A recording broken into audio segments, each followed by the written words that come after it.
taking out the tensioner pulley.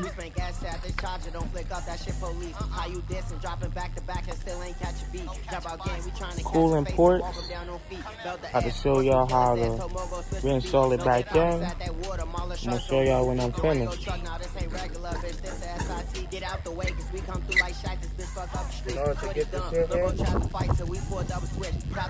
once his body fall, then leave him in that ditch. He a clown. He can't come around. He sneaked into a bitch. Y'all got caught for the same shit, but he got out. That means he snitch. And that's cat. 4D, we got strapped with lurking all black. Everything's straight. Yeah, we fuck shit up, blow first, and we blow back. I got shorties who claim shorty ma. They trying to catch a hat. Fear, I don't put this bitch in park like that's best out the back. Leave him.